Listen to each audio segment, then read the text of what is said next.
Pemirsa, Iran mengklaim negara bagian California menjadi wilayah baru negaranya. Hal ini dilakukan sebagai balasan atas aksi Presiden Amerika Serikat Donald Trump yang mengklaim Selat Hormuz sebagai bagian dari AS.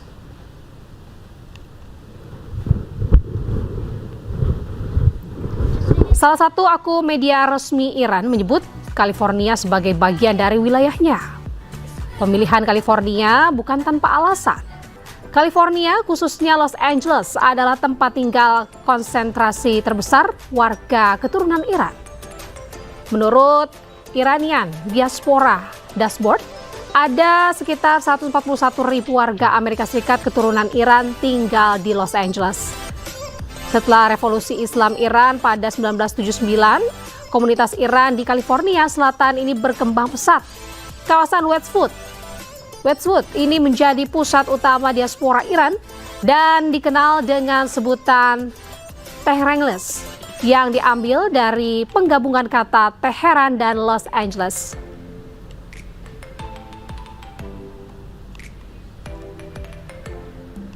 Pemirsa, sebelumnya Presiden Amerika Serikat Donald Trump ini berencana mendeklarasikan Selat Hormuz sebagai bagian dari wilayah Amerika Serikat.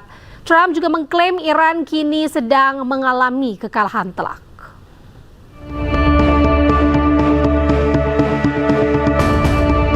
Dalam pernyataannya, Presiden Amerika Serikat Donald Trump mengklaim mengendalikan Selat Hormuz. Kini Trump berencana akan segera mendeklarasikan Selat Hormuz sebagai bagian dari wilayah Amerika Serikat. Menurut Trump, kini Iran sedang mengalami kekalahan telak. We control it with the blockade. We have a blockade. We control it with the blockade, and I like the idea of declaring it a territory. We have total control over the strait. Now they can be a nuisance. They can put a mine in the water, and people don't like having mines hit their billion-dollar ships, etc. Sengketa Selat Hormuz terus terjadi dalam konflik antara Iran dengan Amerika Serikat. Iran menyatakan Selat Hormuz tidak akan dibuka selama AS terus mengintervensi. Iran menuduh Amerika Serikat gagal penuhi ketentuan dalam nota kesepahaman yang telah disepakati sebelumnya. Pemirsa, Presiden Amerika Serikat Donald Trump klaim blokade terhadap Iran berhasil. Tidak hanya itu, AS juga siapkan sanksi keras bagi Iran dan negara pendukungnya.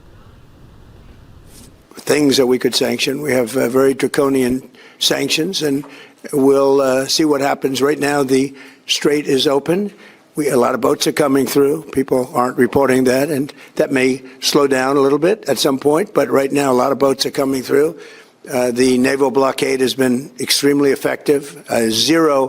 Literally while it's up, and that's been for quite a while, except for a couple of little pauses where we opened it purposely with a deal, but the deal didn't terminate, the deal didn't turn out to be what they said, when they tell us one thing and they do another. But the blockade has been 100% successful. No boats have gotten into Iran, but they are getting in for other places. But we'll see. Pemirsa, Amerika Serikat ancam Iran dengan sanksi ekonomi paling keras. AS juga ancam sanksi negara yang bantu Iran.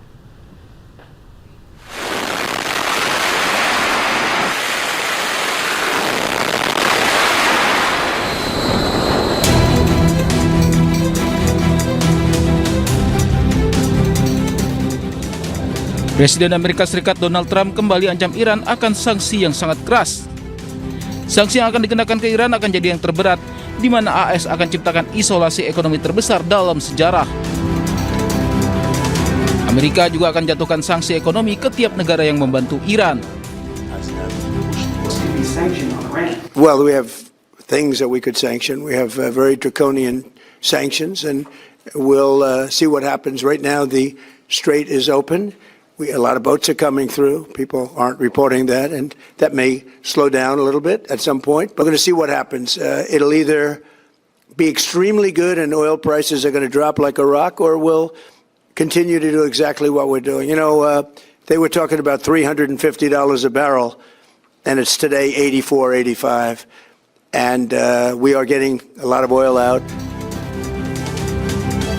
Sementara itu, pihak China mendesak Amerika Serikat dan Iran untuk bertindak secara bertanggung jawab setelah Presiden Trump ancam menjatuhkan sanksi berat kepada negara yang membantu Iran. China menyatakan sanksi dan taktik tekanan bukanlah solusi untuk memecahkan konflik. 制裁施压无助于问题的解决。中方呼吁相关各方采取负责任的举措，通过政治外交途径解决问题。 Iran dan Amerika Serikat menyepakati nota kesepahaman damai pada bulan Juni yang berlaku selama 60 hari. Namun kedua pihak masih saling serang. Kini 60 hari sudah terlewat dan pembaruan kesepakatan kedua negara belum juga terjadi.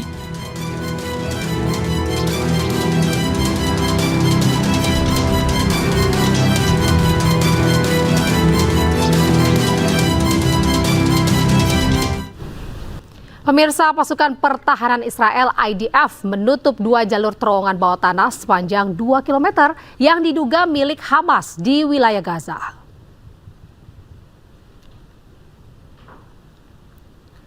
Rekaman yang dirilis IDF memperlihatkan jalur terowongan yang sempit dengan sejumlah peralatan di dalamnya. Rekaman tersebut tidak secara independen dapat memverifikasi lokasi maupun fungsi terowongan.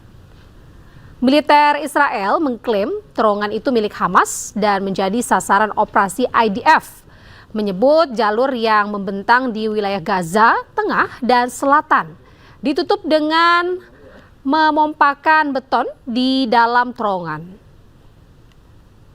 Operasi ini pun menuai kritik dari sejumlah pihak yang menilai penutupan terowongan dapat berdampak pada infrastruktur sipil.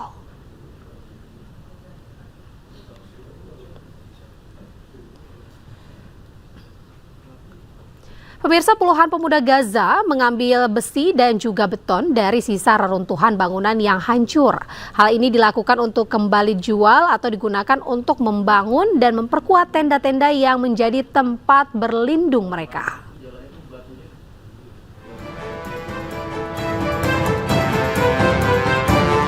Sekelompok warga di jalur Gaza mengambil besi dan juga beton dari reruntuhan bangunan yang hancur dan digunakan kembali.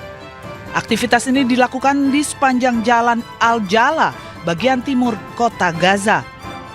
هذا زي ما انت شايف الحديد بنطلعه بجهد وتعب وموت. يعني هذا شغل اصعب شغل في العالم كله.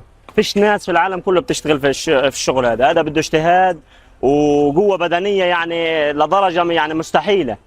يعني احنا عمال مش متوفر كتير للشغل هذا. الشغل هذا كمان بشكل خطر كبير على العمال هذول. Media setempat melaporkan puluhan pemuda dan orang dewasa bekerja setiap hari membongkar beton dan mengambil besi untuk dijual atau digunakan guna membangun tenda-tenda yang menjadi tempat berlindung bagi warga Gaza. بيطلع بشكل صعب جدا والحديد هذا بيطلع لمؤسسات لمساجد لناس بتعمل خيم يعني احنا بنساعد الناس كاجتهاد شخصي كمان غير انه يعني بنوفر مادة لنا وفيش اليوم انه مصاري كتير في البلد. Menurut laporan akhir yang disusun oleh PBB, Uni Eropa dan Bank Dunia, sebanyak 371.000 lebih rumah dan bangunan rusak dan hancur di Gaza.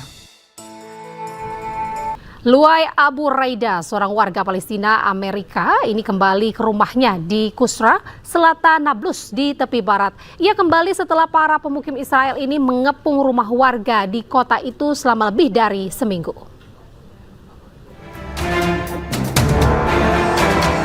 Luai Abu Raida, seorang warga Palestina Amerika, dengan berat hati mengucapkan selamat tinggal kepada orang tuanya di Nablus tepi barat. Dikawal tentara penjajah Israel, ia kemudian meninggalkan kampung halamannya menuju Amerika Serikat. Luai Abu Raida bisa pulang kampung ke tepi barat Palestina setelah menerima jaminan dari pemerintah Amerika Serikat. Namun ironisnya, saat tiba di rumahnya, ia justru melihat para pemukim Yahudi yang dikawal tentara Zionis justru tengah mengepung rumahnya.